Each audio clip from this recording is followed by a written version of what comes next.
So I wanted to react to something that wasn't this whole Eric July drama, and one of the things I happened across today is a bad take on Twitter. So decided let's go ahead and cover that, talk about why I think it's a bad take. This is the tweet. So the person generating an AI image supposedly isn't its creator, as many AI art critics claim. What about pendulum art? Many other platforms that utilize automatic processes where the creator sets up certain prompts and guides but does nothing during the actual formation of the artwork. They sit back and watch a system they set up play out automatically. In pendulum art and other automatic artistic processes, we still acknowledge the human who initiated the process that would result in an artwork, as the creator and the owner of the copyright of that artwork. But many claim this suddenly doesn't apply when utilizing AI generators in the same way as I explained in this clip from my recently released video on the YouTube channel Shad_AI, where I reveal many ways in which AI art can be protected by copyright. So that's the tweet, right? Now he puts along this video, which I'm going to go ahead and play right here because we're going to need to talk about this too. There is a type of art that people make, and I've seen it, right, where they hang like a pen or something on a piece of string. It's like on a pendulum, and they have the image on a piece of paper, and then they simply push the pendulum to swing, and as it swings, it draws, okay? Who's really creating the image? All they did was push the pendulum, and then the system runs according to the way that it was set up, and it results in an image, and then the person that made the initial push, they're considered the creator of that image, they own it, and they do, and they have all rights over it. People might say, this is a false equivalence because they're the ones who set up the mechanics to have the pendulum on the string, and they're the ones that put it in the right way and push in the right way so it swings in the right way to get the pattern they want. That's so analogous to AI art generation. All that set up, okay, humans made these generating models. All right, they didn't appear out of the ether. AI art generating technology was made by humans, okay? And then the way that it's set up to guide a almost automative kind of process to get a result, the person does that with the prompt. That's their guiding the string and pushing it in the right way. And sometimes it doesn't get the results they want, so they have to readjust and try again. But then the process happens automatically. Yet there are so many equivalents where we grant and acknowledge it's still the human made it because it wouldn't have existed without them causing it to exist, even though it's a mostly automated process. But with AI, suddenly they want to, there's a complete, no, this is different, when it actually is really equivalent. And that's another argument that I think is going to acknowledge and justify the truth. That is, this is the person creating this. Of course, I do in fact believe this is a false equivalency from a legal perspective because, of course, as many people pointed out in the Twitter thread, which I may be able to put on screen here, you know, in order to do the pendulum art that Shad is talking about, somebody has to go out and purchase products to do that, and those products they purchase are made by people. People will point out, well, there's ways around that. There's legal angles that can be taken to work around that process. And I'm sure that's what Shad is covering in his video. If you'd like me to cover the longer form video, which is in the description, Shad_AI video, I will do that. It's about 22 minutes. I'll do an EFAP of it. We'll make a stream of it. Leave a comment down below. Let me know if you want me to do that. And always subscribe if you want to see more content as we go along. We'll have more live streams up here very soon.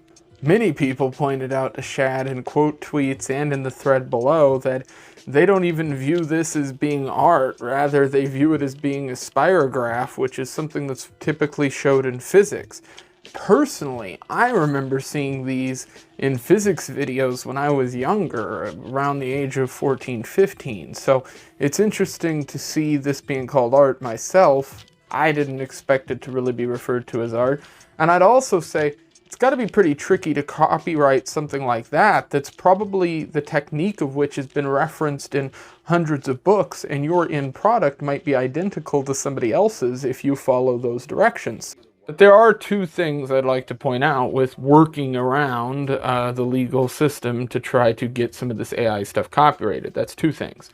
One is you're going to have to be really snaky, because the system in which art exists in via copyright is a very, very, very unique space in which the legal system has been built up for years, in part because of the Hollywood structure.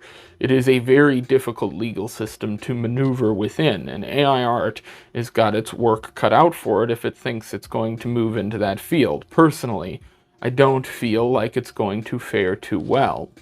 Secondly, I want to cover the fact that the legal system here in the United States tends to work off cultural movements. What I mean by that is law, in a big way, is downstream from culture.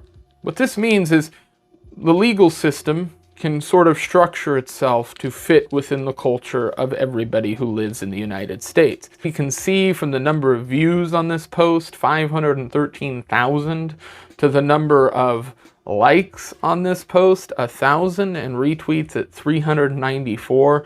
With Shad's following and previous posts among this getting hate out too, it's clear that the fan bases of all these creators, as well as just the general public, is not comfortable with AI art in the same way that somebody like Shad is. And that's for a number of reasons. AI art still exists in a space in which it's taking a massive data set of other people's images. Now, sure, you could tweak all those images, you could somehow maneuver them to be outside of the copyright system. I'm sure there's ways to do that. But in most cases, nobody is doing that. They're popping open the same generators that everybody else is using. They're putting in prompts that other people have already used. And they're bringing up artwork and claiming that it is this new, unique piece of work, which it's, in most cases, not, genuinely. And it's true that you could take that piece of art that you've generated, put it in an editor, and alter it in some way, and try to claim that it's a new piece of art that you're going to push as being a new copyright. And that may work out legally in our system, but I have doubts that it will for long.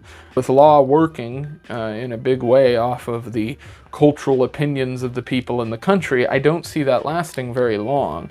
And I think it's going to be a big shakeup, especially with the fact that Hollywood clearly has a liking for AI products, but the people working in Hollywood don't. And typically the people who are working are the ones that actually manipulate the culture, which therefore manipulates the law. So that's my sort of take on this. I think Shad might think he's correct because he wants to be an artist. And I think that's something a lot of people have pointed out on Twitter and YouTube and everywhere else, is that, you know, Shad has family members who are artists. He feels like he wants to be in that same position. There was a clip that went around that was not very great of Shad and his brother arguing on a live stream, and I think that that was pretty telling. And I think that the internet at this point sees this, because when you look at the views on this compared to the reactions to it, this thing's been out almost a whole day. You know, it's not good, for sure. And I think, I think it's one of those things where Shad has continued to double down on this problem. He, every time somebody pushes back on him, he'll write back these 30-paragraph long, replies, walls of text. And here's the thing, I write, so I get the whole wall of text thing, but that's just, man, some of those replies are rough. Well, I hope you guys liked this video. If you, like I said, if you want me to react to this longer thing, I can do that too. This is just, it's already pretty bad, so I can't imagine the 21-minute video is any better.